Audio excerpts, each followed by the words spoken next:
जय हिंद साथियों, कैसे हैं आप सभी। उम्मीद करते हैं सभी अच्छे होंगे, कुशल मंगल होंगे। मैं प्रशांत एक बार पुनः आप सभी का आपके अपने चहेते प्लेटफॉर्म ऑलपस एकेडमी पे स्वागत करता हूं।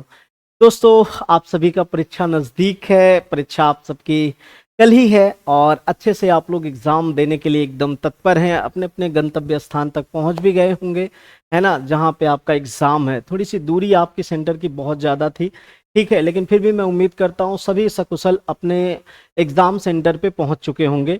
और नहीं भी पहुंचे होंगे तो सुबह तक आप पहुंच ही जाएंगे जब भी आपका एग्ज़ाम शेड्यूल है।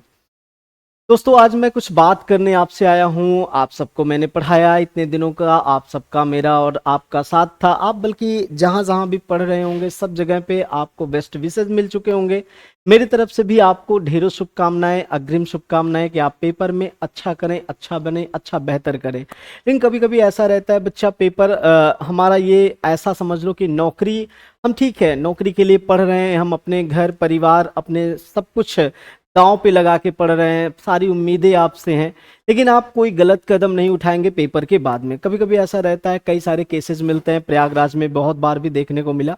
लेकिन अभी हम केवल और केवल पॉजिटिव बातों की बात करेंगे। और जैसा कि आप सभी को पता है कि भाई हम लोग लगातार मेहनत कर रहे हैं, आप भी अपनी पढ़ाई पे लगे हुए हैं। जितने भी आप टीचर से पढ़े होंगे, हर कोई आपका साथ सपोर्ट देने के लिए तत्पर है।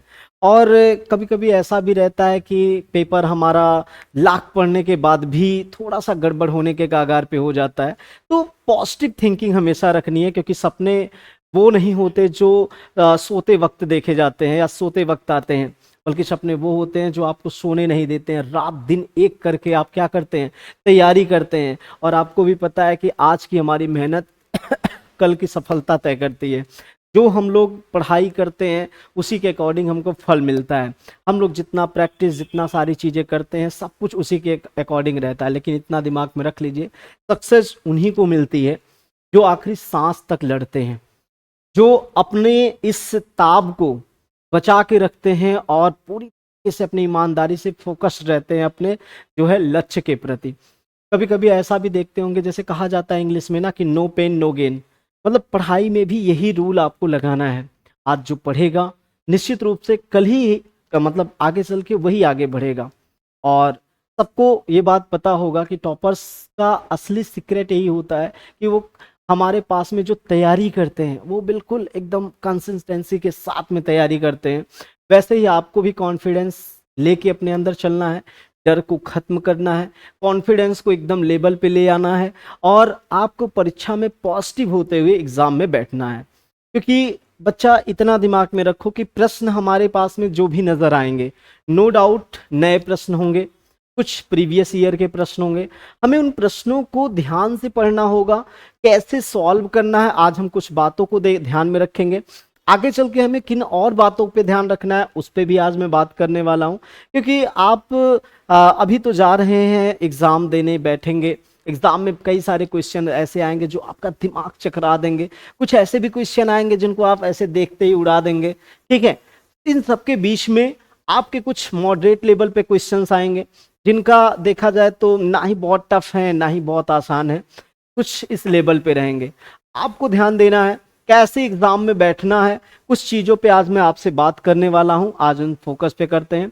और बाकी कॉमन चीज़ें जो एक बार में मैं बता रहा हूं कि ह्यूमन एरर जो होते हैं वो उससे आप बचिएगा।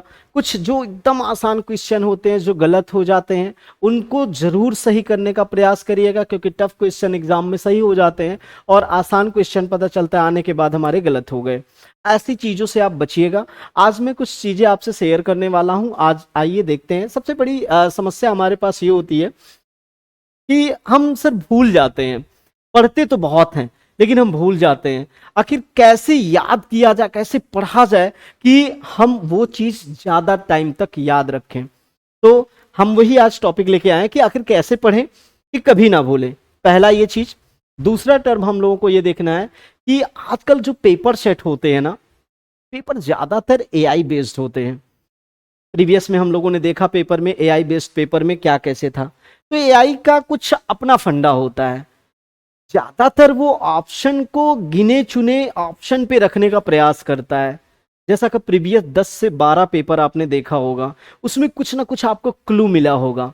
असर्शन के क्वेश्चंस में और मैचिंग के क्वेश्चंस में, 5 ऑप्शन वाले में। आज मैं उन सब को मद्देनजर रखते हुए आपसे मैं डिस्कस करने वाला हूं कि उनके बिहाफ पे अगर हमारे पास में प्रश्न आ रहा है तब तो ठीक है, अगर नहीं आ रहा है तो प्रीवियस रिकॉर्ड के अनुसार हमें बेस्ट स्ट्रेटजी क्या अपनानी चाहिए किसी भी ऑप्शन को सिलेक्ट करने के लिए। आखिर मैं तुक्का कैसे लगाऊं, मामला इसी का है। तो तुक्का एक हिसाब से ऐसे नहीं कि ऐसे आपने नाम लिया, किसी देवी देवता को सवार किया और बोला सी जवाब आ गया, सी आपने टिक कर दिया। फिर किसी ने जवाब दिया कि नहीं बी पे आपने टिक किया, बी पे आ गया। ऐसे नहीं तुक्का करना है। तुक्का भी हमें बड़े सोच विचार के, बहुत दिमाग लगा के करना है, जिससे कि ज्यादातर क्वेश्चन सही हो जाए हमारे। ये मैं फिर कह रहा हूं, जिनको जो प्रश्न आ रहा है उसकी बात ही नहीं है, वो तो नॉर्मल लग जाएंगे। कुछ प्रश्न ऐसे होंगे जो एग्जाम में नहीं है, मतलब हमारे जहन में वो नहीं आ पा रहे, याद नहीं आ पा रहा है, या तो याद नहीं आ रहा है या तो ऐसा प्रश्न मैंने देखा ही नहीं था, जैसा कि अभी होमगार्ड और कई भी परीक्षाओं में आपने देखा। तो ऐसी सिचुएशन में हमें क्या विकल्प चुनना चाहिए, कैसे काम करना चाहिए, हम इस टॉपिक पे भी बात करेंगे। आइए सबसे पहली बात हम लोग करते हैं,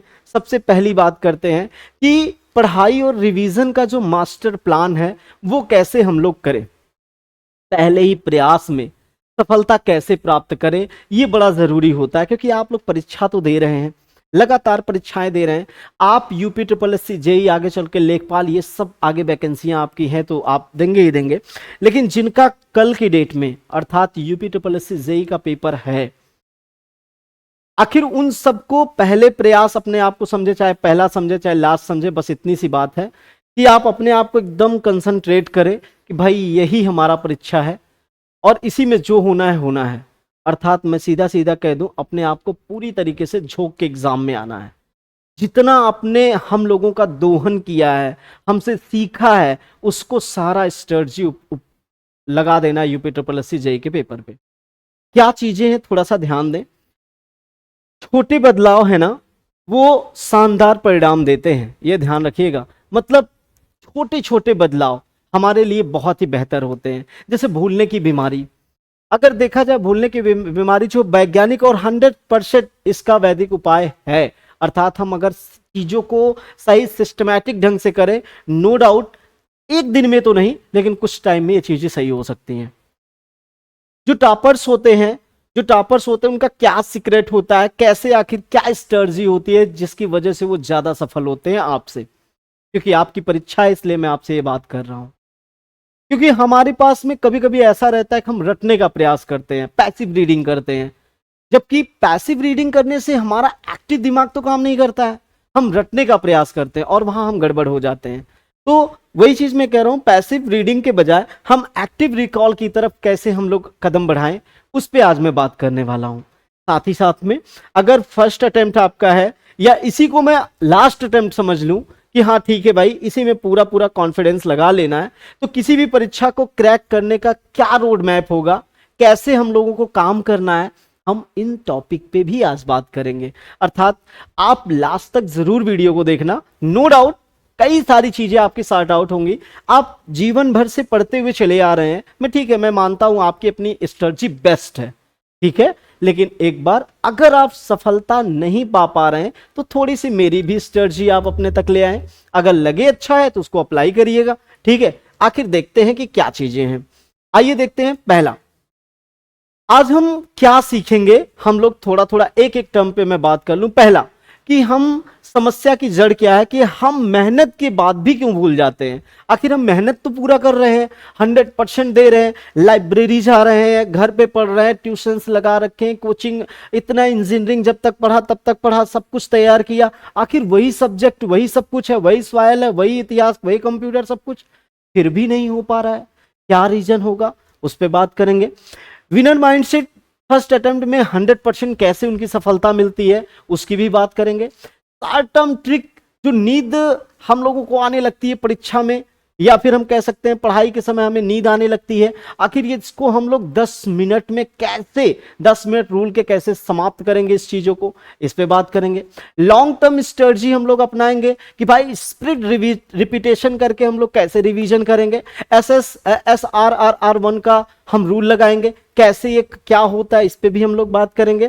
साथ ही साथ में अपने नोट्स को कैसे हम बनाएंगे, है ना, जैसे हमारे कर्नल सिस्टम होता है, जैसे हमारे पास में मेन कोर होता है, उसके थ्रू जैसे हमारा मेन काम होता है सीपीयू के अंदर, वैसे ही ऑपरेटिंग सिस्टम जैसा हम अपना मास्टर नोट्स कैसे बनाएंगे, इस पे भी हम लोग चर्चा करेंगे। साथ ही साथ में लास्ट में अपने आप को 70-30 में बांट के कैसे तैयारी करेंगे, इन बातों पे भी हम आपसे फोकस करेंगे। अर्थात हम रूटीन की बात करेंगे कि क्या नियम हम लोग लगाएं, कैसे आखिर हम लोग अपने आप को सफल बनाएं। अभी आपकी परीक्षा है, दोनों बातों को आपको ध्यान में रखना है। अगर आप सफल हो गए तब तो ठीक है, वाह वाह, मेरी तरफ से भी आपके लिए बहुत बहुत बधाई। बट अगर आप सफल नहीं होते हैं तो आपको क्या रीजन होगा सफल ना होने का, दोनों एंगल से आप देखिए। देखिए कभी कभी कभी आप जाते हो ना, ऐसे समझिए जैसे किसी डॉक्टर के पास गए, ऐसे हम किसी से कहते अरे सर जी अभी तो आपका तो पढ़ा रहे हैं, या फिर अभी हम परीक्षा देने जा रहे हैं, या हम परीक्षा दे रहे हैं, तो क्या जरूरी है कि आप सफल हो जाए? नहीं भाई, पॉजिटिव निगेटिव दोनों होते हैं और इसे हमें एक्सेप्ट करना होगा। ये नहीं कि नहीं शुभ शुभ बोलो, अरे मैं मानता हूं, मैं तो पॉजिटिव हमेशा बोल रहा हूं, फिर भी मैं कह रहा हूं नेगेटिव पार्ट जो है उसको भी कंसीडर करना जरूरी है। जैसे आप किसी डॉक्टर के पास गए तो क्या डॉक्टर नेगेटिव नहीं बताएगा कि आपको ये फला बीमारी है, कि पॉजिटिव भी कहेगा कि नहीं सब ठीक है? नहीं, जानना जरूरी है। दोनों लोग के चलोगे तो उसमें बेनिफिट आप ही का है कि आप ज्यादातर एरर जो हमारा जो कॉस्ट आ रहा है उसको आप कम करोगे और पॉजिटिविटी की तरफ बढ़ोगे। ठीक है, ये हमारे पास में एजेंडा आज का है। आइए देखते हैं एक एक करके समस्या क्या है, मुख्य समस्या क्या है हमारे पास में। जैसे आप रिवीजन पढ़ाई करते हैं ना, जब हम लोग पढ़ाई करते हैं, जैसे क्लास चल रही है, क्लास चल रही है, क्लास चल रही है, यहाँ भाग के जाओ, उस वाली कोचिंग पे भाग के जाओ, यहाँ पढ़ो, वहां पढ़ो, फिर उसके बाद हमारे पास एकदम पहिया हो गए थक के, कभी साइकिल से जा रहे हैं, कभी ऑटो से जा रहे हैं, इतनी ट्रैफिक, इतना मतलब माइंड जो है ना ऐसा सेट हो जाता है कि यार अब तो थक गए हैं, अब तो कुछ करने का मेरा मन ही नहीं कर रहा है। ऐसी सिचुएशन पे आप पढ़ाई नहीं कर पाते हो, और जब पढ़ाई नहीं करोगे अर्थात रिवीजन नहीं करोगे, जो क्लास तो कर लिया आपने, रिवीजन उस चीज का नहीं किया, तो एकदम बिल्कुल ऐसे इस बाल्टी जैसा है, पानी भरते रहो और यहां से सारा का सारा पानी निकलता रहेगा। मतलब बिना रिवीजन का पढ़ाई करना एकदम इसी छेद वाली बाल्टी जैसा ही होगा। बाल्टी कभी नहीं भरनी है, आप चाहे जितना पढ़ लो। समझ में बात आ रहा है? मतलब हमें इसको ब्रेक करना है, इसको रोकना है कि जो पढ़ रहे हैं वो चीज हमें याद हो। एक्चुअल में होता क्या है, 24 घंटे में 70% डेटा दिमाग से ऐसे ही डिलीट हो जाता है। न्यूरॉन्स पे डेटा आप रखते हैं लेकिन फॉरगेट होता रहता है। ये हमारा जो कर्व होता है ना, ये जो हमारा कर्व जो बन रहा है ना, ये कर्व को हमें तोड़ना पड़ेगा। ये कर्व को क्या करना पड़ेगा? तोड़ना पड़ेगा। अर्थात मैं सीधा सीधा कह रहा हूं कि 24 घंटा में लगभग 70% डेटा दिमाग से ऐसे डिलीट हो जाता है, हम उसको रख ही नहीं पाते हैं। रीजन क्या है? रीजन है वही सब जो हम लोग दिनचर्या में फॉलो करते हैं, है ना। कुछ ना कुछ तो कारण होता है कि भाई ये चीजें इतनी भूल जा रही हैं। वैसे भी अगर नहीं भूलेगा सारी चीजें आपके पास, जैसे आप किसी चीज को देख रहे हैं, सामने कूलर है, कंप्यूटर है, इधर साइकिल जा रही है, उधर रोड है, इधर मंदिर है, इधर फला, सब आपके दिमाग में सेव ही तो हो रहा है ना। उसमें से क्या चीज गार्बेज है, किसे आप हटा दोगे, किसे अपने पास में एक्सेप्ट करोगे, ये चीज आपके दिमाग को कंसीडर करना है। अर्थात मैं कह दूं सीधा सीधा 70% तो ऐसे ही खत्म हो जाता है 24 घंटे में। अगर उस चीज को मुझे दोबारा नहीं कवर किया तो सब कुछ खराब हो जाएगा। उस 70% को दोबारा लेके आना है, मतलब रिवीजन हमें करना ही करना है। ठीक है, हाँ, जो ये फॉरगेटिंग टेबल है, ये कर्व है, इसको हमें ब्रेक करना पड़ेगा। ठीक है, तरीका क्या होता है? तरीका क्या होता है, आप क्या करते हैं ना, पैसिव फॉर्म अपनाते हैं, बार बार सिर्फ नोट्स को ना ऐसे ऐसे पढ़ते रहते हैं, नोट्स को वैसे ऐसे पढ़ते रहते हैं। जबकि ध्यान रखेंगे, सिर्फ बार बार नोट्स ऐसे पढ़ देने से कुछ नहीं होगा।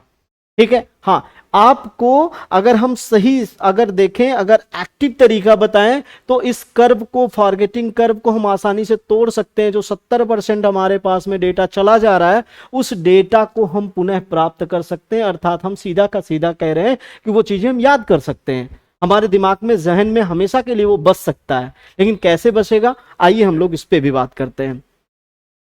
जो विनर का माइंडसेट होता है, सबसे पहली चीज ध्यान में रखिएगा, अपने पास में फर्स्ट प्रायोरिटी है संकल्प होना।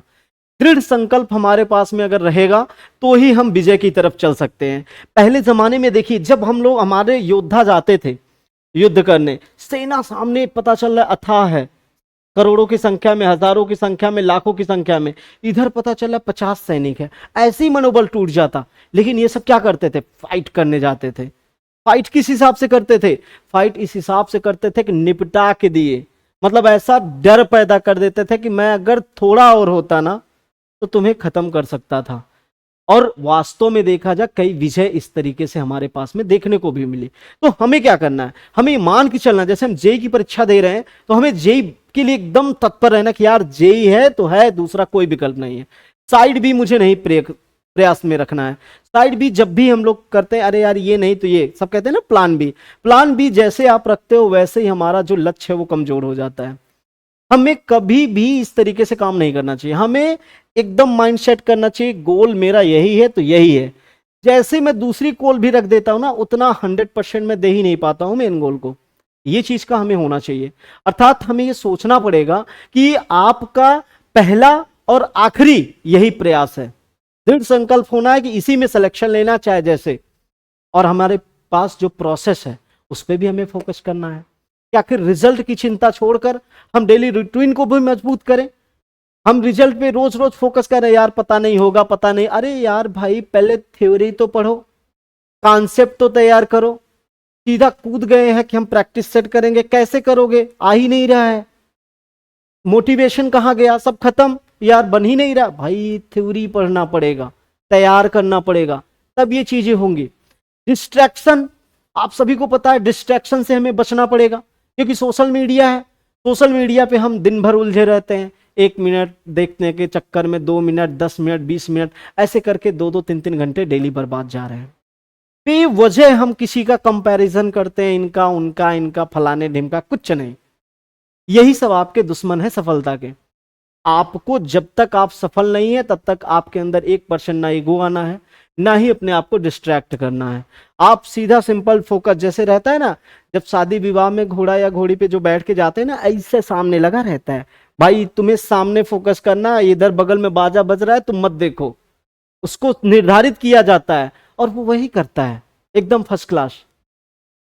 सोच के देखिए, उस घोड़े को सिखाने वाला ना ऐसे नीचे बैठ के उसका दोनों पैर उठा दे रहा है, ऐसे कर दे रहा है, उसके नीचे चला जा रहा है, कुछ नहीं कर रहा है। सब प्रैक्टिस की बात है। सब किसकी बात है? प्रैक्टिस की बात है। तो मतलब डिस्ट्रैक्शन से आपको बचना है। और सबसे बड़ी बात है, फर्स्ट अटेम्प्ट का जो है फायदा क्या मिलेगा? फर्स्ट अटेम्प्ट का फायदा क्या मिलेगा? आप इसको अगर फर्स्ट अटेम्प्ट समझ के जाओगे ना, तो ऐसे भी दिमाग में रहेगा, यार जिसका पहला एग्जाम होगा उसका दिमाग वैसे ही फ्रेश होगा, आज कई दिन बाद परीक्षा देने को मिल रहा है। प्रेशर अगर हमारे पास में है तो प्रेशर भी सकारात्मक ही जाएगा, क्योंकि दिमाग अभी फ्रेश है। 4 बार फेल हो जाओ ना, ऑटोमेटिकली डर पैदा, अरे यार पिछले में नहीं निकला, इसमें निकला, इसमें कैसा होगा?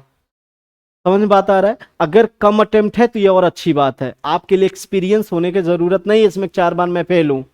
समझ बात आ रहा है? अर्थात हम सीधा सीधा कह दें कि टेक अवे की बात किया जाए तो मोटिवेशन जो होते हैं ना, ये केवल और केवल टेम्पोररी होती है, लेकिन जो डिसिप्लिन होती है और रूटीन पे जो काम करते हैं ये हमेशा परमानेंट होता है। अगर इस पे अगर आप बात करेंगे तो निश्चित रूप से ये चीजें आपके लिए सार्थक होंगे। आगे देखते हैं, थोड़ी सी और बात करते हैं। सबसे ज्यादा नींद और बोरियत भगाने के लिए समस्या आती है क्या? सर गुरुजी नींद बहुत आती है, नींद बहुत आ रही है। नींद नहीं आएगी, नींद नहीं आएगी अगर आप सही वे का प्रयोग करोगे। जैसे जैसे अगर हमारे पास में कोई भी अगर श्रुति कर रहे हैं या स्मृति कर रहे हैं, ऐसा कुछ कर रहे हैं, तो आपको बराबर नींद आने, कुछ याद कर रहे हैं, कुछ याद करने का प्रयास कर रहे हैं, नींद आने लग रही है, उठिए, आराम से उसको उठिए। उठकर क्या करिए? कुर्सी पे बैठ के ही पढ़ रहे हैं, सो के तो बिल्कुल भी नहीं पढ़ना है, सो कर बिल्कुल भी नहीं पढ़ना है, आपको उठ के ही पढ़ना है। और अगर उठ के अगर आप पढ़ रहे हैं, इस सिचुएशन पे आपका क्या होगा? इस सिचुएशन पे क्या होगा कि भाई कुर्सी पे बैठे हैं, कुर्सी पे जो नींद आने लगी, क्या करा? खड़ा हो गए। खड़ा होकर क्या करना है? टहलेंगे। टहलेंगे, टहलने के बाद तेज तेज आवाज में बोल बोल कर पढ़ेंगे, भाई बोलेंगे, ठीक है। और विजुलाइज करेंगे कि भाई क्या कैसे है।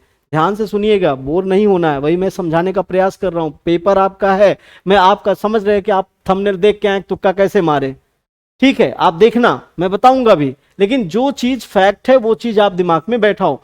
ऑडियो टेक्निक का इस्तेमाल जरूर करेंगे। जैसे थ्योरी जो भी है उस थ्योरी को अपनी आवाज में ऐसे रिकॉर्ड कर लेंगे, बोल बोल के ऐसे पढ़ पढ़ के रिकॉर्ड कर लीजिए।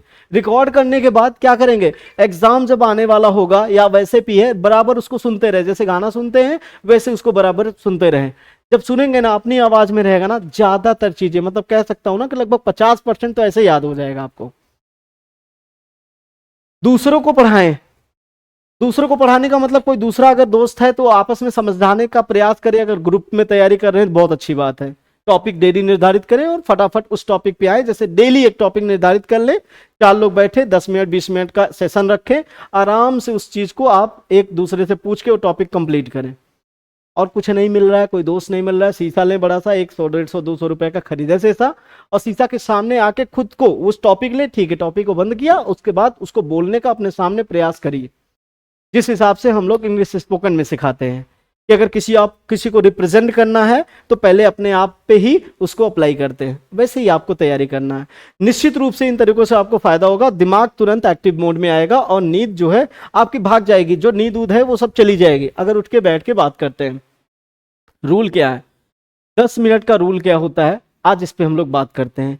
मेरे अकॉर्डिंग 10 मिनट का रूल में क्या है कि आपको ना रिवीजन करना है, तुरंत रिवीजन करना है। कब रिवीजन करना है, क्लास या पढ़ाई जब भी आप खत्म कर ले रहे हैं उसके ठीक बाद थोड़े समय में ही आपको 10 मिनट के लिए आपको क्या करना है, पूरा का पूरा नोट्स देख लेना जितना आज के डेट में पढ़ाया गया है। बात समझिएगा, आप पढ़ते होंगे लेकिन अभी के लिए जो मैं बोल रहा हूं उस चीज को समझिए कि 10 मिनट के लिए क्या करना है, आपको एक बार नोट्स को पूरा पूरा देख लेना है। उसमें से कुछ कीवर्ड्स को पकड़ना है कि जो जो जो जो मेन पॉइंट थी उस पे फोकस करके करना है। अब उसको रटना नहीं है बैठ के ऐसे ऐसे। एक्टिव रिकॉल क्या कहता है, एक्टिव रिकॉल कहता है कि हम नोट्स पढ़ें, नोट्स पढ़ने के बाद में हम किताब एकदम पूरी तरीके से बंद कर दिया, जो नोट्स है उसको बंद कर दिया और आंख बंद करिए। आंख बंद करके उसको चिंतन करिए, मनन करिए। क्या क्या मनन करना कि अभी अभी क्या मैंने पढ़ा है, क्या वो चीज मेरे दिमाग में आ रहा है, नहीं आ रहा, फिर एक बार देखिए। उसके बाद फिर किताब बंद करिए, फिर उसके बाद देखिए, नो डाउट याद आएगा कुछ ना कुछ दिमाग में, अच्छा हाँ यही पढ़ा, ठीक है। उसके बाद 10 मिनट का छोटा सा आप काम रोज है कि मतलब अनिवार्य रूप से ये चीज आपको दोहराते रहना है। ये तो शॉर्ट मेमोरी की बात है, इसको लॉन्ग टर्म तक हमें ले जाना है क्योंकि लॉन्ग टर्म तक ही है, क्योंकि ये चीजें ज्यादा टाइम तक याद नहीं रहेगी, बाद में भूल जाएगा। उसी चीज को अगर हम और थोड़ी सी अगर देखें उसको याद कैसे करेंगे लॉन्ग टर्म में, क्योंकि जैसे ऐसे समझिए एक रैम है एक रोम है। आपने अभी रैम पे बात किया है, जब तक पावर सप्लाई ऑन है, जब तक आप जग रहे हैं तब तक डेटा है आपके पास में। जैसे ही आप सोए तुरंत डेटा टेम्पोररी वाला लॉस हो गया क्योंकि वोलाटाइल का था। ऐसे ये भी मैं बोल रहा हूं, डेटा आपका लॉस हो जाएगा। लॉन्ग टर्म में लाना जरूरी है। लॉन्ग टर्म में किस रूल से, SRRR+1 वाले रूल से हमको ले आना है। ये क्या फॉर्मूला है, थोड़ा सा बात पे बात करते हैं। देखिए सबसे पहली बार जब आप पढ़ेंगे, एस का मतलब होगा एसटीडी करेंगे। पढ़ाई जो है बहुत ही ध्यान से पहली बार पूरी तरीके से पढ़ना है, जितना भी पढ़ना है। बहुत समय मतलब ऐसा नहीं बहुत भागा के पढ़ना है, नहीं, अच्छे से एकदम रिकॉग्नाइज करके करना है। इसके बाद वही क्लास को जो आपने अभी पढ़ा है पूरी तरीके से, उसी क्लास को R1 मतलब पहली बार उसको क्या करना है, उसको 1 से 2 दिन के अंदर, R1 मतलब 1 से 2 दिन के अंदर मतलब 24 से 48 घंटे के अंदर उसको क्या करना है, एक बार रिवीजन करना, जिससे कि वो जो फॉरगेटिंग कर्व था ना वो ब्रेक हो जाए। मतलब आपको जो 70% हटा है ना उसको फिर से आप लेके चले आए। ये आपका क्या हो जाएगा, फॉरगेटिंग कर्व को तोड़ने का तरीका हो जाएगा। इसके बाद अगर देखा जाए, इसके बाद देखा जाए R2 आ जाएगा। इसके बाद क्या आ जाएगा, R2 आ जाएगा। R2 मतलब रिवीजन का दूसरा टर्म। जब रिवीजन एक बार हो गया 1 से 2 दिन के अंदर, उसके बाद रिवीजन पे फिर आप जाएंगे 7वें दिन पे। आप कहेंगे सर जी कितना बार रिवीजन, इतना सारा पढ़ना रहता है, बच्चा जीवन भर पढ़ोगे नहीं याद होगा, सिंपल सी बात है। तो मैं कह रहा हूं R2 में क्या होगा, 6-7 दिन बाद मतलब 7 से 10 दिन के अंदर आपको क्या करना है, बिना नोट्स देखे एक बार पुनः उसी चीज को याद करना है। भाई मैंने क्या पढ़ा था अभी 24 से 48 घंटे वाला जो R1 जो वो वाला था, अगर वो याद आ जा रहा है ठीक है, नहीं तो एक बार देख लेंगे। इसके बाद फिर वही चीज के लिए R3 तीसरी बार रिवीजन करेंगे। कब करेंगे, 21 से 30 दिन के अंदर एक बार फिर से करेंगे 25 से 30 दिन के अंदर, एक बार फिर से करेंगे। और क्या करेंगे, एक बार पूरी तरीके से जितना आपने पढ़ा था वो वाला, उसको पूरी तरीके से दोबारा रिकॉल कर लेंगे, देख के पढ़ लेंगे। और याद आ रहा है तो और अच्छी बात है, लेकिन देख के उसको पूरी तरीके से एकदम चमका लेंगे, पूरी तरीके से पॉलिश कर लेंगे, याद हो जाएगा। और लास्ट में जब ये चीजें, अगर ये तीनों R3 का कॉन्सेप्ट ले लिया, फिर आपका +1 वाला कॉन्सेप्ट आएगा। अर्थात जब आपकी परीक्षा होगी, परीक्षा से ठीक पहले एग्जाम के दिनों में आपको क्या करना है, केवल उन कीवर्ड्स पे बात करना है जो जो कीवर्ड्स, क्योंकि संख्या ज्यादा हो जाएगी, संख्या अगर ज्यादा हो जाएगी तो पूरा तो नहीं पढ़ पाएंगे। तो जो कीवर्ड आपने जनरेट किया था थोड़ा थोड़ा करके, उन कीवर्ड पे फोकस करेंगे। आप कहेंगे सर जी कीवर्ड कहां मैंने बनाया, ये आरआर का समझ में आ गया कैसे लॉन्ग टर्म मेमोरी बनाएंगे। अगर ये स्ट्रेटजी फॉलो करेंगे, नो डाउट, इतना दिमाग में रखिए, बीमारी जो भूलने वाली है ना, ये हमेशा के लिए खत्म करने के लिए ये आपके जो 4 टर्म मैंने बताए हैं ना, एकदम क्लियर हो जाएगा। कुछ दिन फॉलो करेंगे, नो डाउट आपका सही हो जाएगा। हर एक टॉपिक, हर एक चैप्टर की बात कर रहा हूं।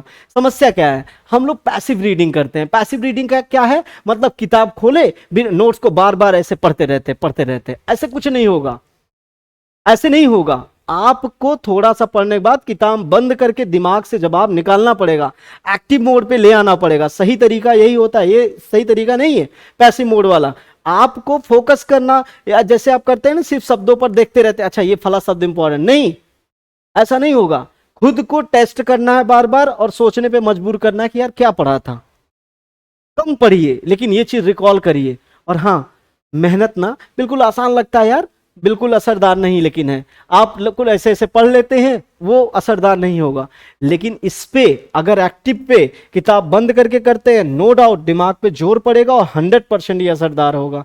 ये जो पैसिव रीडिंग करते हैं ना, ऐसे जल्दी जल्दी किताब खोलकर, ऐसे में शॉर्ट टर्म होता है, जल्दी भूल जाएंगे। लेकिन जब ऐसी पढ़ाई करेंगे ना, तो लॉन्ग टर्म तक हमेशा याद रहेगा, जो अभी हमने आपको 4 नियम बताए, पिछला वाला पेज। और सबसे बड़ी बात, एग्जाम हॉल में ना इसमें कंफ्यूजन बहुत होता है, ये भी पढ़ लिया वो भी पढ़ लिया, पता चला सब ऑप्शन दे दिया, कंफ्यूज हो गए, कौन सा वाला यार पढ़ा था, किसका कौन सा था ये भूल गया है। लेकिन ऐसी सिचुएशन पे एग्जाम में तुरंत सटीक जवाब हमें नजर आता है कि अरे यार यही वाला तो था। तो हमें हमेशा एक्टिव रिकॉल करके चलना है, पैसिव को छोड़ देना है। ये बात आप दिमाग में बैठा लेना। आगे चलते हैं, नोट्स की बात करते हैं। आप लोग कूड़ा कचड़ा बार बार मांगते हो ना कि भैया नोट्स दे दीजिए, नोट्स दे दीजिए, नोट्स दे दीजिए। एकदम गलत करते हो, मैं साफ साफ बोल रहा हूं। हमने कई जगह, मैं नाम नहीं लूंगा, लेकिन मैंने पढ़ाया भी, वहां भी वही एरिया, वही मतलब सेम फंडा है, नोट्स दे दो बात खत्म हो जाए, हम अपने जिम्मेदारी से हट जाएंगे, अपना बंदा पढ़ेगा। क्या कूड़ा कचड़ा यार दूसरा कोई बना के दिया है, हमारे दिमाग में क्या कैसे कीवर्ड कैसे घुसेगा, पॉसिबल ही नहीं है। उसके लिए क्या करना पड़ेगा, वैसे पढ़ोगे तो 2 साल 4 साल लग जाएगा। अगर अपनी स्ट्रेटजी से पढ़ाई करेंगे, नो डाउट ये चीजें बहुत बेहतर होंगी। देखिए क्या है, नोट्स बनाने का ब्रह्मास्त्र तरीका क्या है, अपने कर्नल सिस्टम से आप उस चीज को तैयार कराओ। जैसे नोट्स यहाँ पे है, हमारा ये नोट्स का पेज है, पेज पे नोट्स पे जब हम अपना नोट्स बनाएंगे तो हम उस पे क्या करेंगे, उससे रिलेटेड जो कीवर्ड्स निकल रहे हैं, इसमें जो मेन टर्म्स है, उसको अलग से हम कीवर्ड को संकेत के रूप में यहां अलग से पॉइंट आउट करके लिख लेंगे। साथ ही साथ इस पूरे पेज का समरी क्या है, थोड़ा सा ऊपर लिख लेंगे, ऊपर या नीचे कहीं पे भी। हर एक पेज का कीवर्ड और हर एक पेज का समरी निकाल के कम शब्दों में रख लेंगे कि इसको बार बार नहीं पढ़ना है, एक बार अच्छे से पढ़ना है, उसके बाद हम कीवर्ड एग्जाम में, ताकि हम फोकस्ड रहे, फटाफट उसको रिवाइज कर सके। हर एक सब्जेक्ट की मैं बात कर रहा हूं, गारंटी के साथ कह रहा हूं कि वो जीवन में नहीं भूलेगा अगर आप इस तरीके से करके काम करेंगे। मतलब हर पेज को आपको डिवाइड कर लेना है 3 पार्ट में, जिसमें एक में आप उस पेज का समरी लिखेंगे, उस पेज का आप कीवर्ड लिखेंगे, और साथ ही साथ में वो पूरा पेज हो जाएगा। कितना जगह लगेगा, थोड़ा सा ही लगेगा। सजाने की बात मैं नहीं कर रहा हूं, डिजाइन बनाने की नहीं, चाहे जिस ऐसे गोला करके लिख दो, उससे क्या मतलब है, बस हमें समझना है, ठीक है। और कोशिश किया जाता है नोट्स अच्छी बने, जिससे कि उसको पढ़ने में मन लगता है। चिथरा जैसा लिखेंगे तो पढ़ने का मन भी नहीं करेगा, सिंपल सी बात है, और ना ही याद ही होगा। वो टर्म आपको सुंदर बना के ही करना पड़ता है। पहली रीडिंग रूल, पहली बार पढ़ते समय नोट्स बिल्कुल नहीं बनाना है। आप ऐसे पढ़ते जा रहे हैं, लिखते जा रहे हैं, एकदम मास्टर ऐसे ऑनलाइन पढ़ा रहे हैं, आप उसको ऐसे लिख रहे हैं, क्या ही फर्क पड़ेगा, आप नोट कर रहे हैं, ये तो उसको पढ़ाई नहीं कहते हैं। और क्या जान रहे हैं उसके बारे में आप नोट्स बना रहे हैं। तो फर्स्ट टर्म पे आपको कोशिश करना है जो टीचर लिखा रहा है, अगर ऐसी क्लास चल रही लिखाने वाला है तो लिख लीजिए, लेकिन नोट्स वो नहीं है, वो क्लास का है। आपको खुद से नोट्स बनानी पड़ेगी और खुद से नोट्स उसी का रिकॉल करके आप ऐसे बनाएंगे। या जब टीचर लिखा रहा है पेज को ऐसे बांट दीजिए, आधे पर से आधे से थोड़ा ज्यादा ऐसे बांट दीजिए, हर पेज का उतना ही लिखिए, नेक्स्ट पेज पे चले जाए। उसमें से सारांश और कीवर्ड लिखने के लिए अलग से हर पेज पे छोटा छोटा पॉइंट बना लीजिए कि 2 पार्ट और चाहिए हमें, ठीक है। और पहली बार में बिल्कुल भी, अगर जब हम पहली बार पढ़ेंगे तो नोट्स नहीं बनाएंगे, सिर्फ कॉन्सेप्ट को समझेंगे। मास्टर नोट तब बनाएंगे, पैराग्राफ की जगह छोटे छोटे बुलेट नंबर, बुलेट पॉइंट्स को बनाएंगे, फ्लो चार्ट और कीवर्ड्स का इस्तेमाल करेंगे। पता है जब आप पॉइंट वाइज लिखते हैं ना तो हम अच्छे से याद होता है, याद रहता है चीजें। जैसे अगर मैं आपको एग्जांपल ऐसे अगर बात करूं, एग्जांपल पे अगर मैं ऐसे बात करूं तो आप अगर ऐसे देखेंगे ना, जैसे हम लोग पढ़ते हैं, जैसे मान लीजिए ये मैंने पढ़ाया, अब मैं पढ़ा रहा हूं, ये मिशन कंप्यूटर बैच का है जो कंप्यूटर में पढ़ा रहा हूं। आप सभी को पता है यूपी JEE का ये बैच था, वो भी 249 रुपए में केवल था, लेकिन इसमें कंटेंट आपको भर भर के दिया। जैसे मैं FTP पढ़ा रहा हूं तो मैं क्या कर रहा हूं, इसको पॉइंट आउट कर रहा हूं, आखिर मैं ये लिख के पढ़ा रहा हूं, मुझे सारी चीजें याद हैं। कैसे याद हुई होंगी, ये सब कैसे याद हुआ होगा, पूरा एक तरफ से कि कोई पॉइंट ना छूटे, सारी चीजों को आपको लिख के ऐसे पढ़ाया जा रहा है। यहां तक कि हम पूरा एक एक करके चार्ट भी आपको अगर हम बना रहे हैं, चार्ट भी हम कंपेयर कर रहे हैं, FTP और FFTP और TFTP के बारे में कौन क्या अंतर है, कौन किस बोर्ड पे, सब कुछ एक एक करके कैसे ये याद हो सकता है।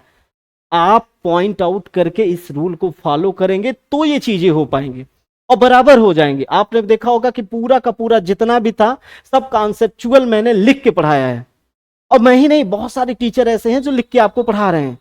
जाहिर सी बात है कि उन्होंने इतना मेहनत किया होगा। समझ में बात आ रहा है? तो ऐसी सिचुएशन पे आप ये सोचे कि केवल नोट से आपका सहारा हो जाएगा, ऐसी सिचुएशन पे केवल और केवल 20 बार आप केवल लिखेंगे और उससे कुछ होगा नहीं। 20 बार कोचिंग कर लेंगे तब भी नहीं होगा। दूसरी आगे मैं बात कर लूं फटाफट, अगर मैं आपके बात करूं कि अपनी भाषा में लिखेंगे, किताब की लाइनों को कॉपी नहीं करेंगे, अपनी भाषा में जो है नोट्स बनाएंगे, और बैकवर्ड फॉरवर्ड लिंकेज करेंगे, विषय का बैकग्राउंड और उसके परिणाम दोनों को एक साथ लिंक करेंगे कि मतलब क्या चीज है, क्या पढ़ रहा हूं, कैसे पढ़ रहा हूं, ये सारी चीजें मेंशन करेंगे। नोट्स अच्छी बनेगी, तैयारी अच्छी होगी, एक बार अपनी नोट्स बन जाएगी, उससे रिलेटेड कुछ भी आएगा, कुछ भी आपका छूटेगा नहीं। प्रत्येक टॉपिक खत्म होने के बाद 1 से 2 पन्ना छोड़ देना है, ताकि उससे रिलेटेड जब मैं दोबारा पढ़ूं, कहीं से भी मैटर मिले तो वहां पे मैं दोबारा नोट कर सकूं, नहीं तो दूसरे जगह नोट करना पड़ेगा, सब गड़बड़ फिर होने लगेगा। तो पेज का त्याग भी थोड़ा सा करना पड़ेगा। आगे देखते हैं। फाइनली टॉपर्स का डेली रूटीन क्या 70-30 में आपको बांट देना है, इसी को हम लोग कह सकते हैं कि पोमोडोरो टेक्निक कहेंगे। 70-30 में क्या करना है, जब मॉर्निंग सुबह हो तो सुबह से आप शुरू के 3 घंटे कम से कम अनिवार्य रूप से मान लीजिए कि हमें रिवीजन के लिए रखना है।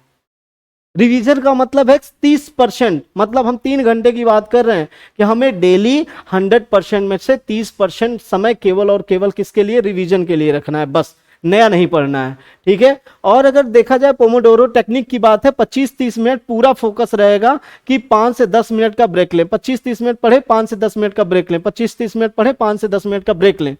ये टेक्निक है, आपको छोड़ना पड़ेगा, लगातार पढ़ेंगे कुछ नहीं होगा, याद नहीं होगा बार बार, ठीक है। और सबसे बड़ी बात है डेडलाइन सेट करना। हम लोग कहते हैं अरे यार घंटा गिन के पढ़वा का, लेकिन ये बहुत जरूरी है। जिस प्रकार सुपर कंप्यूटर डेडलाइन तय करता है ना, डेडलाइन बना के काम करता है, भाई इतने समय में काम खत्म होगा नहीं तो नहीं करूंगा, ऐसे वाला। तो ऐसे डेडलाइन करना पड़ेगा, डेडलाइन करेंगे ना तो पढ़ाई अच्छी होगी। यार आज एक चैप्टर कंप्लीट करना है, आज ये 2 टॉपिक कंप्लीट करना है, माइंड सेट रहेगा, उस चीज को आप कंप्लीट करोगे। नहीं कुछ करोगे ऐसे दिन भर पढ़ोगे, पता नहीं क्या पढ़ा है, सब खत्म हो जाएगा। संडे रूल, संडे को क्या करना है, संडे को केवल और केवल पुरानी चीजों को पढ़ना है, नया कुछ नहीं पढ़ना है, एकदम रिवीजन रिवीजन रिवीजन बस करना और कुछ नहीं। सबसे खास बात जो हम लोग गलती करते हैं, सबसे खास बात गलती क्या है, मॉक टेस्ट पे मॉक टेस्ट, मॉक टेस्ट पे मॉक टेस्ट दे रहे हैं, और वो मॉक टेस्ट आपके लेवल का है कि नहीं है ये हम नहीं जानते हैं। आप मॉक टेस्ट में कितना रिजल्ट ला रहे हैं हम नहीं जानते, बस हम देखते हैं मॉक टेस्ट में हमारा नंबर अच्छा है, मतलब अच्छा, खराब आया तो हमें कुछ आ ही नहीं रहा है। जबकि मॉक टेस्ट यार रिजल्ट नहीं डिसाइड करेगा, ये मॉक टेस्ट केवल और केवल अपनी कमजोरी, अपनी कमी को पहचानने के लिए होता है। हम उस कमी को पहचान कर क्या करेंगे, उस कमी को पहचान करके हमको ये बस डिसाइड करना है कि हमारा कौन सा टर्म कमजोर है, जो जो कमजोर है उस पर कितना और फोकस करना है। इस चीज के लिए मॉक टेस्ट देना है, परीक्षा थोड़ी ना निकाल ले रहा है वो। मॉक्स नंबर नहीं गिनाना है, हमें कमी दूर करने के लिए वो मॉक टेस्ट होता है, और वो तब कंप्लीट होता है जब थ्योरी कंप्लीट होती है अच्छे से। आप रेड येलो ग्रीन 3 पेन लीजिए, 3 पेन से हाईलाइट करने का प्रयास किया करिए। रेड कलर से क्या करना है, वो प्रश्न जो बिल्कुल हल नहीं होते हैं उन पे बात करेंगे, कि जो एकदम बिल्कुल ऐसा लगा कि ये छुआ ही नहीं है, इन टॉपिक्स को दोबारा गहराई से पढ़ेंगे और अपने मास्टर नोट्स में ले जाके इनका प्रॉपर नोट्स बनाएंगे, चाहे जहां से मैटर मिले, चाहे गूगल से मिले, चाहे चैट जीपीटी से मिले, चाहे आपका एआई फिस्टा से मिल जाए, चाहे आपके विकिपीडिया से मिले या किसी टीचर से मिल जाए, हमें फर्क नहीं पड़ता। हम कंटेंट को लिखेंगे और कंटेंट को समझेंगे। येलो लाइन, ये वो प्रश्न है ना जो जो मतलब हल करते हुए बहुत ज्यादा समय लगा दिया हमने, मतलब कम में हो जाना चाहिए था लेकिन समय ज्यादा लग गया। इसको भी क्या करेंगे, इनका ट्रिक खोजेंगे, इनको फिर से तैयार करेंगे और अच्छे से। और जो ग्रीन वाले हैं उसको वहीं तुरंत हाईलाइट कर दिया, अरे यार छोड़ो ये एकदम सही है, मस्त है, अच्छा जा रहा है, उसको फोकस नहीं करना। ये रेड और येलो वाले को दोबारा देख लेना है, जिन जिन टॉपिक से क्वेश्चन ज्यादा गलत हो रहा है उन टॉपिक को फिर से हमको अच्छे से कवर कर लेना है। जरूरी नहीं मुझसे या फलाने से नहीं, चाहे जहां से आप तैयार करिए, लेकिन हमारा फर्स्ट उद्देश्य है कि वो कॉन्सेप्ट तैयार हो जिससे आगे समय पे वो चीजें हो जाएं, ठीक है।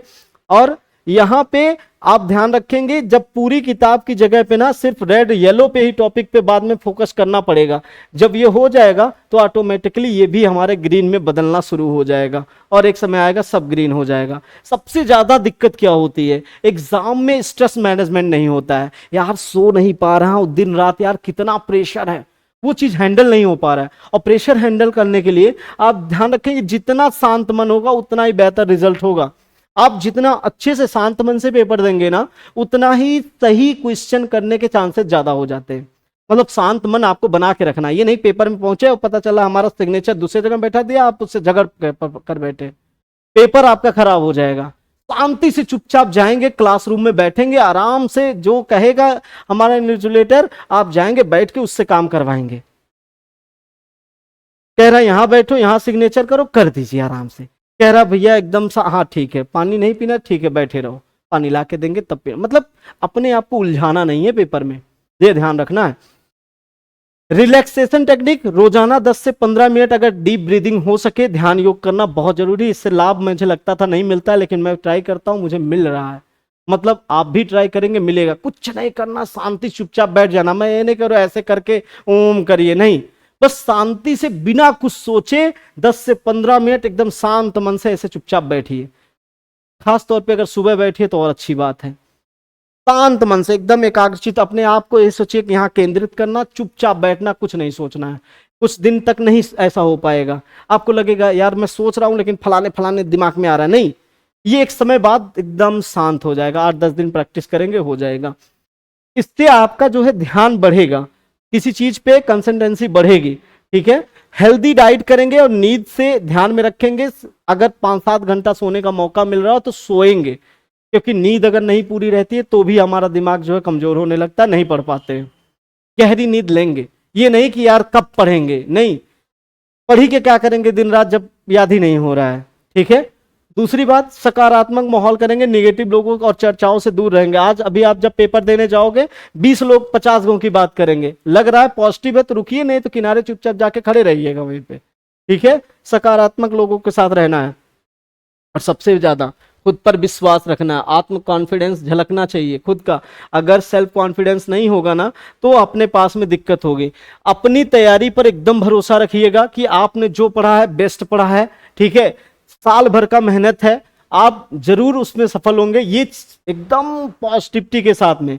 पेपर क्वेश्चन खराब भी हो रहा है तो भी आप सोचिए मेरा ही नहीं खराब हो रहा होगा, मेरे से और ज्यादा, क्योंकि मैं ज्यादा पढ़ा था, अच्छा पढ़ा था, तो और लोगों की और हालत खराब होगी। किसी को देख के नहीं फलाने जल्दी करके चले गए, नहीं, कुछ नहीं उससे होने वाला है।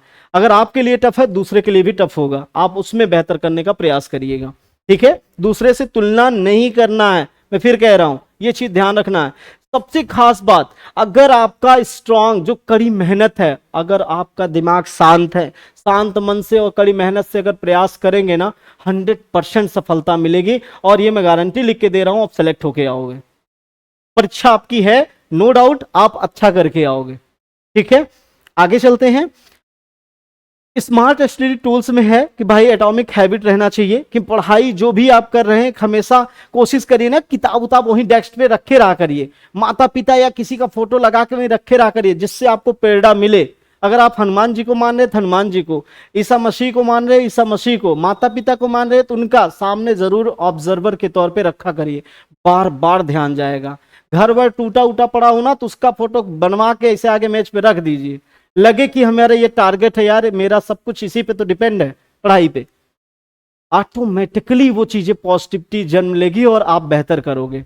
ठीक है, और ध्यान रखना कि एक्टिव रिकॉल जरूरी है, एक्टिव रिकॉल से आप करेंगे। ठीक है, टाइमर लगा के पोमोडोरो टाइमर जो मैंने बताया, टाइमर लगा के आप डेडलाइन डिसाइड करके आप क्या करेंगे, काम करेंगे। 2 मिनट रूल का मतलब है पढ़ने का मन अगर नहीं भी है तो भी आप जैसे रील्स देख लेते हैं ना 2 मिनट के लिए, सोचिए यार 2 मिनट के, अच्छा मैं 2 ही मिनट पढ़ूंगा, अब नहीं पढ़ूंगा, केवल 2 मिनट पढ़ के हट जाऊंगा। जैसे 2 से 3 मिनट आप पढ़ना शुरू करेंगे ना, ऑटोमेटिकली फिर मन लगने लगेगा, फिर पढ़ने लगोगे। आप बस जब ना मन करे ना तो 2 मिनट वाला रूल लगाओगे, यार 2 ही मिनट पढ़ के हट जाऊंगा। लेकिन 2 मिनट पढ़ते समय ना निश्चित रूप से पॉजिटिविटी बढ़ेगी, 2 से 5 मिनट होगा और फिर आप पढ़ने लगोगे, मन सब गायब। ये रूल अपनाना है। आगे देखते हैं, समरी क्या है। हमें एक्टिव पैसिव से एक्टिव मोड अपने आप को कर लेना है, शेड्यूल करके आरआरआर वाला रिवीजन करना है, 10 मिनट का रूल लगाकर हमें तैयारी करना है। जैसे पढ़ने के बाद तुरंत भी कोई सब्जेक्ट हो सबके लिए एक अपने मास्टर नोट्स आगे चल के बनाएंगे और माइंड सेट करेंगे और अपने हेल्थ पे फोकस करेंगे। आप निश्चित रूप से डेली रूटीन की वजह से आप सक्सेस हो जाओगे, सफलता निश्चित रूप से आपको मिलेगी। बस केवल और केवल ये रूल आपको फॉलो करना है। ठीक है, हाँ आगे देखते हैं निष्कर्ष क्या है, आज का क्या है ना। तो हमारे पास में सिर्फ इतना ध्यान रखना है भाई, मेरे पास से भी मोटिवेशन आप लिए हैं, अन्य जगहों पे संदीप माहेश्वरी से लेके हर एक चीज आप देखते रहते हैं, मोटिवेशन आता रहता है, ये कुछ ही टाइम के लिए रहता है फिर चला जाता है। और टिप्स उप्स इकट्ठा बहुत आपके पास है, ये काफी नहीं है। जब तक इसका एग्जीक्यूशन नहीं करोगे, अप्लाई नहीं करोगे अपनी लाइफ में, तब तक कुछ नहीं होने वाला है। पहला कदम आज ही अपने डेडिकेटेड रिवीजन नोटबुक और डेली जो है रूटीन ये सब बनाना शुरू कर दीजिए। जैसे ही पेपर आपका ये कंप्लीट होता है, इन सब पे फोकस करना शुरू कर दीजिएगा।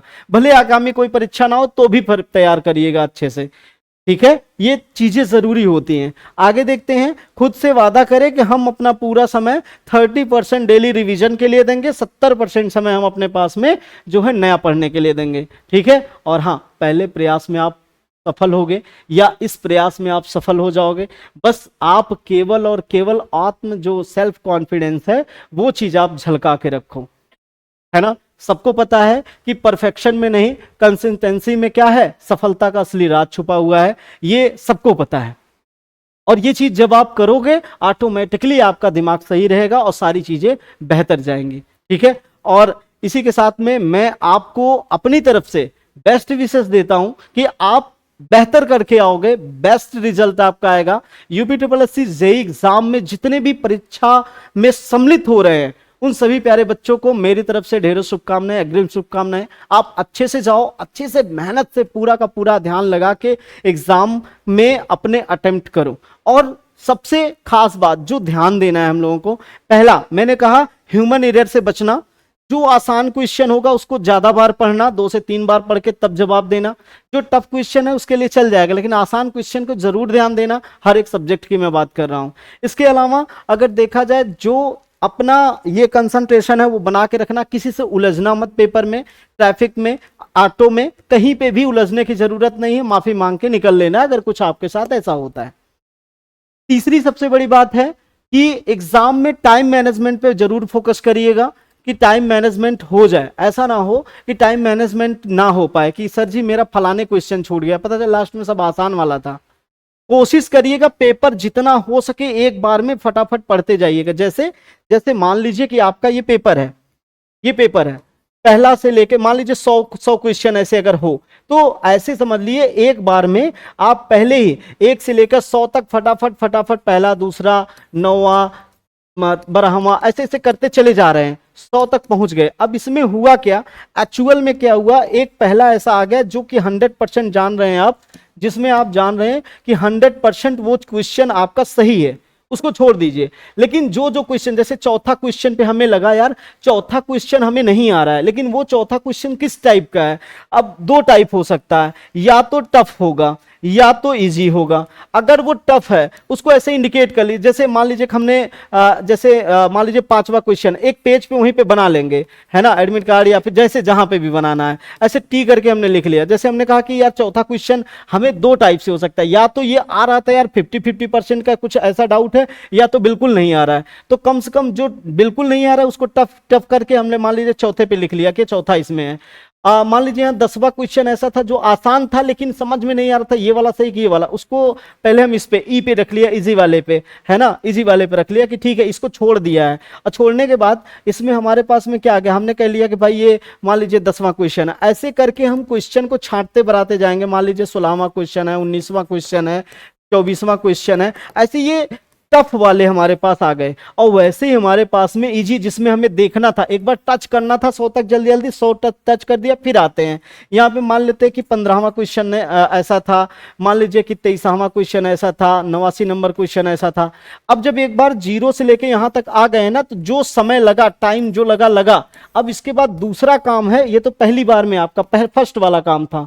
सेकेंड वाले में क्या होगा कि आपको अपने इन जो इजी वाले क्वेश्चंस थे पहले इस पे आ जाने हैं, और इस पे फटाफट एक एक करके अब समय देना है। अब अगर आप यहाँ ऐसे पलट पलट के, चाहे कॉपी से चाहे ऑनलाइन, दोनों एंगल से मैं बोल रहा हूं, ऐसे पलट पलट के खोजोगे ना कौन सा वाला क्वेश्चन था, सब कंफ्यूज हो जाएगा, समय चला जाएगा। अगर कहीं लिख के रखे हो उसी टाइम पे, तो अब हमें पता है कि हमें इन जैसे 10वां फिर 15वां 89 नंबर, सीधा वही क्वेश्चन पे सीधा पहुंचोगे और उसी पे फोकस करोगे, समय बच जाएगा। और यहां पे अगर मैं बात कर लूं जो टफ वाला है, जब ये वाला हो जाए तब हम लोग इन सब पे बात करना शुरू करेंगे और इसको भी सॉल्व करेंगे। अर्थात अगर छूटे भी मेरा प्रश्न तो ये प्रश्न छूटे ना कि ये इजी वाले लास्ट वाले को छूट जाए या ऐसा कुछ छूट जाए। समय मैनेजमेंट जरूरी है, ये चीज का ध्यान रखना। अब एक चीज और आप ध्यान रखना, अब जब परीक्षा होती है ना, परीक्षा में कुछ कुछ शब्द ऐसे होते हैं, आप सबको भी पता है, अगर कहीं पे ऑलवेज आ रहा है, ठीक है, ऑलवेज शब्द आ रहा है, या फिर केवल शब्द आ रहा है, केवल शब्द आ रहा है, या फिर कह रहा है कि मतलब जैसे 100% ऐसा कुछ, मतलब ईगो वाले प्रश्न आ रहे हैं या ऐसा कुछ हो रहा है, समझ जाया करिए ज्यादातर चांस है कि वो सेंटेंस हमारा गलत होगा। अगर कहता है कि हम ही कर सकते हैं, मतलब हमेशा हम ही हैं अव्वल, तब भी गलत ज्यादातर होता है। अगर कहते हैं हमारे अलावा और कोई नहीं कर सकता है, केवल हम ही कर सकते हैं, तो भी ज्यादातर गलत होता है। मतलब 100 में से मान के चलिए कि 98% चांस हो जाता है कि आपका ये सेंटेंस गलत है। ठीक है, ये बात ध्यान रखना। 100% ईगो वाली बात अगर बोल रहा है तो भी गलत होने के चांस ज्यादा हो जाते हैं। तो इन बातों का आपको ध्यान रखना है कि अगर ऑलवेज आ रहा है, केवल आ रहा है, तो ज्यादातर, अगर कुछ नहीं आ रहा है, भाई अगर तुक्का मारना है, मैं फिर कह रहा हूं अगर तुक्का ही लेना है तो हम ये सब सोच के लेंगे। अगर आ रहा है कि नहीं ऐसा होता है, तब तो हम मार के आगे बढ़ जाएंगे, बात ही खत्म है। लेकिन अगर नहीं आ रहा है तो इन शब्दों का अगर वहां पे प्रयोग हुआ है तो आप ध्यान रखेंगे उस सिचुएशन पे इन शब्दों को आप गलत की तरफ ले जाएंगे। और अगर 100% पता नहीं ये गलत नहीं है सही है, तभी टिक गलत, मतलब तभी सही की तरफ बढ़िएगा, नहीं तो इसको गलत की तरफ ले लीजिएगा। क्लियर है ये बात? आगे देखते हैं। अच्छा, ऐसे एग्जाम में मैंने बहुत कुछ करवा रखा है। फाइनल बात पे आते हैं।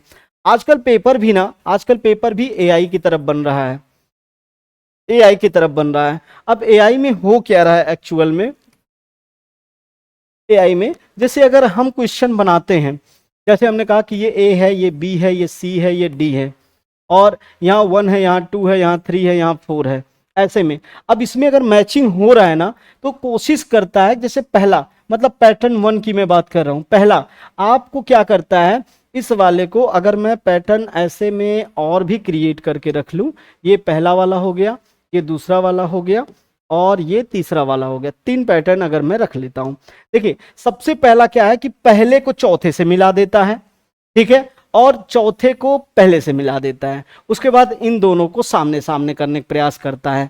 अगर जब आप प्रश्न पढ़िएगा तो पहला खोजने का प्रयास करिएगा जो पहला वाला सेंटेंस कहीं चौथे से तो नहीं मैच कर रहा है। चौथे से मैच कर रहा है तो ज्यादातर चीजें ऐसे सेट होती हैं, तो एक बार इसको आप देखेंगे, पहला प्रायोरिटी। सेकंड प्रायोरिटी, आजकल प्रश्न ना ऐसे उठा के ऐसे दे देता है, सब कॉलम मैच करवा देता है कि आपस में पहले से मैच है, एक तो ये प्रायोरिटी होती है कि सब कॉलम पहले से मैच है, तो पढ़ेंगे ऑटोमेटिकली, एक पढ़ेंगे तो समझ में आ जाएगा। अच्छा, पहला ढूंढा, क्या चौथे से मैच कर रहा है? नहीं। क्या पहले से मैच का? हाँ कर रहा है। फिर सेकंड वाला के सामने से? हाँ, तुरंत बढ़ के जल्दी जल्दी क्लियर कर लेंगे। तीसरा ऑप्शन क्या है? चौथा वाले को ना, चौथा वाले को यहां पे ऐसे ऐसे, जैसे मान लीजिए कि हमारे पास में ये वाला जो प्रश्न है, इसको ऐसे मिला देगा, इसको मतलब इस वाले को ऐसे मिला दिया, इस वाले को ऐसे मिला दिया, इस वाले को ऐसे मिला दिया, और फर्स्ट वाले को लास्ट से मिला दिया। ये भी पैटर्न बहुत फॉलो होता है। मतलब मैं फिर कह रहा हूं, एआई से जब प्रश्न आप मंगाते हैं या बनाते हैं, ऐसी सिचुएशन पे ये कंडीशन ज्यादा आती है। तो जब कुछ नहीं आ रहा है तो हमें क्या करना है? हमें क्लू ढूंढना है। मैं नहीं कह रहा हूं डायरेक्ट टिक मार दीजिए, ऐसा है नहीं। हमें ये देखना है क्या पहले वाले से पहला वाले में कुछ संबंध दिख रहा है, क्या पहले वाले के चौथे से क्या कुछ संबंध दिख रहा है? अगर संबंध दिख रहा है तो क्या वो सीधा सीधा वाला दिख रहा है या ऐसे वाला दिख रहा है? यही गिने चुने 3-4 पैटर्न होते हैं जो बार बार आंसर में आता है। और ये चीज अगर वो चीज नहीं चेंज करते हैं तो आपको ये डायरेक्ट अगर दे दिए ऑप्शन, अगर ऊपर नीचे फिर से सेट नहीं किया गया, डायरेक्ट दे दिए, प्रीवियस ईयर में आप जब जाओगे देखोगे कई पेपर में सेम सेम पैटर्न ऐसे ऐसे आपको क्वेश्चन का आंसर दिखेगा जो मैचिंग वाले हैं। ऐसी सिचुएशन पे ध्यान देना है कि हमें ये सब पैटर्न को फॉलो कर लेना है, और इसके आधार पे हम जवाब देंगे ना। अगर जैसे नहीं भी आ रहा है ना, ये वाले से मैच नहीं करवा, ये वाले पहले का चौथा हो गया, अब उसमें पहला चौथा, जैसे हमने देखा कि ये वाला पहले से चौथा मैच किया और हमारे पास में ये ऑप्शन दे रखा है, ऑप्शन दे रखा है, ऑप्शन में कभी कभार ऐसे जो चारों ऑप्शन आपको मिलेगा, पांचों ऑप्शन, 5 ऑप्शन सही का मिल रहा है, उस सिचुएशन पता चल रहा है एक का चौथा केवल एक में ही है, बाकी और सब में तो कुछ अलग अलग है। हम टिक कर देंगे और नहीं भी आ रहा है तो भी सही हो जाएगा। और कोशिश करके ये जरूरी है कि हमें एक बार देख लेना कौन सा पहला से अगर दूसरा मिला तुरंत फटाक से गाएंगे और एक बार उसको मैचिंग करेंगे। और रही बात तुक्का की, यार देखो तुक्का कुछ भी मारोगे, आप तो सहारे पे हो। समझ बात आ रहा है? खास तौर से वो सब जो पेट वाले जिनका बाहर था वो सब पेपर देने जा रहे हैं, ठीक है। और जो लोग पहले से तैयारी कर रहे हैं, कोशिश करिए जो अपनी तैयारी है उस पर कॉन्फिडेंस लगाइएगा, ठीक है। और रही बात ये तुक्का उक्का की, ये सब मतलब कभी सही हो जाता है कभी नहीं सही होता, लेकिन अगर एआई वगैरह बना रहा है ये सबका देखिएगा, ऑल ऑफ द एबव का ऑप्शन कहीं दिख रहा है तो उस पर फोकस जरूर करिएगा, ठीक है। ऑल ऑफ द एबव करके अगर फोकस आ रहा है तो उस पर देखिएगा। खास तौर से उन नोट्स को जरूर रिवाइज करके जाइएगा जो मैंने पढ़ा रखे हैं, क्योंकि वहां से क्वेश्चन बनने तय हैं कंप्यूटर के, एकदम फिक्स रूप से। बहुत करेगा इधर उधर करेगा, देखिए मैं बहुत ज्यादा फेंक नहीं सकता हूं। फेंकने का मतलब ये होता है कि जैसे जब अनएक्सपेक्टेड है तो मेरे लिए भी अनएक्सपेक्टेड है, आपके लिए भी है। दुनिया कोई टीचर हो चाहे जितना चिल्ला दे, नहीं मेरे से ही आएगा, वो कहने की बातें हैं। आ गया तो बल्ले बल्ले, मैंने बोला था, नहीं आया तो मुंह बन जाएगा। तो उससे अच्छा ये है कि जो आप पढ़ाई किए हो, देखो सिलेबस के अकॉर्डिंग आपको पढ़ाया गया है, आप भी पढ़ रहे हो, मैं भी पढ़ रहा हूं। मैं थोड़ा सा आपसे ज्यादा मेहनत करके आ रहा हूं क्योंकि मुझे पढ़ाना है। आपको जो मैं मक्खन निकाल के दे रहा हूं आप वही उतना ले रहे हो, ठीक है। तो बस आप जाओ, अच्छे से एग्जाम दो, बेस्ट विशेज आपके लिए। और खास तौर से मैंने जो 2-3 बातें ये बताई हैं, इन सब पे फोकस जरूर कर लीजिएगा।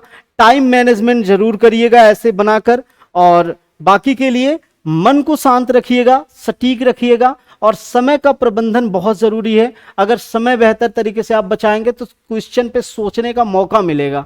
अब देखिए 2 टाइप की चीजें होती हैं कि सर जी मैं पहले क्या करूं, पहले केवल पढ़ लूं तब जाके अटेम्प्ट करूं, या फिर अटेम्प्ट साथ साथ करते रहूं। जिस पे कॉन्फिडेंस हो उसको अटेम्प्ट कर लो, लेकिन अगर जिस पे कॉन्फिडेंस नहीं है, रुक के अच्छे से सोच के तब करना, ठीक है। लास्ट के लगभग 25 से 30 मिनट आपके पास ऐसे होने चाहिए कि जो फिलअप के लिए ही रहें, ठीक है। लेकिन अगर उतना समय नहीं बच रहा है तो शाम पहले से ही करना पड़ेगा ना। पता चल रहा है ऐसे रटे ए सी डी मारा, पता चल रहा है सबका सब 3-3 4-4 क्वेश्चन इकट्ठे गलत हो गया। तो इस चीज से बचना है, एक एक करके मिला मिला के ही आपको फिल करना है, ठीक है। तो उम्मीद करते हैं ये चीजें आपको पसंद आई होंगी। हाँ पेपर है सर जी, ये सब पहले बोलना था, पहले बताना था, अभी है, वो ज्ञान की बातें छोड़ दो।